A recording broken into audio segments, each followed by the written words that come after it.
Hai, selamat datang kembali di Sesper, ruang belajar sosiologi yang seru dan penuh wawasan. Kembali lagi bersama aku.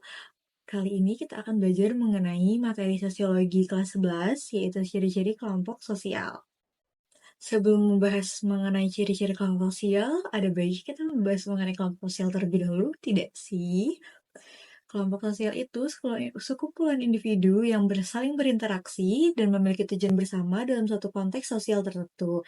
Anggota kelompok sosial tersebut terikat oleh norma, nilai, dan aturan yang mengatur perilaku mereka.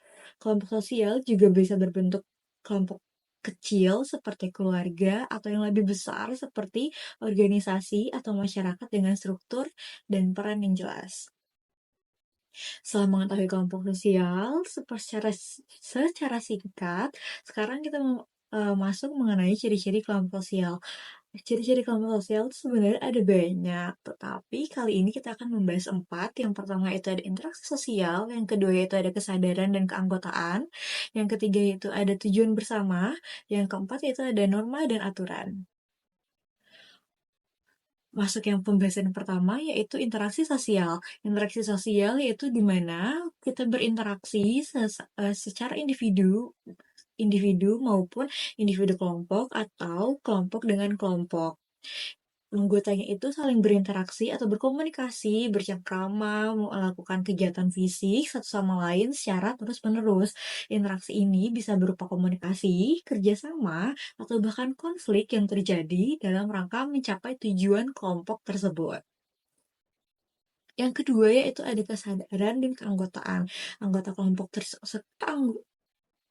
kelompok sosial memiliki kesadaran bahwa mereka adalah bagian dari kelompok tersebut.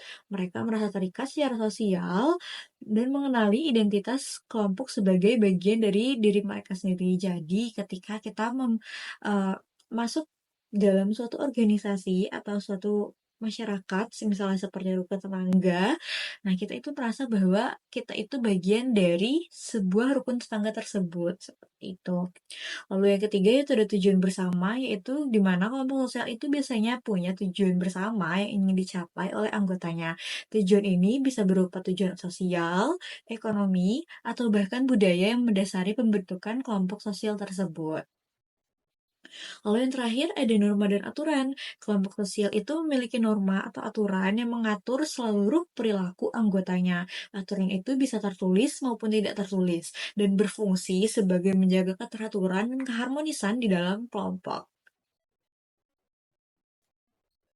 Cukup sekian dari pembelajaran kali ini. Semoga materi yang disampaikan bermanfaat untuk teman-teman semua dan bisa digunakan sebagai referensi dalam kelompok sosial, khususnya itu ciri-ciri kelompok sosial. Teman-teman mungkin bisa mencari ciri-ciri kelompok sosial yang lainnya itu di internet, di buku, di jurnal, atau bisa bertanya kepada guru kalian masing-masing.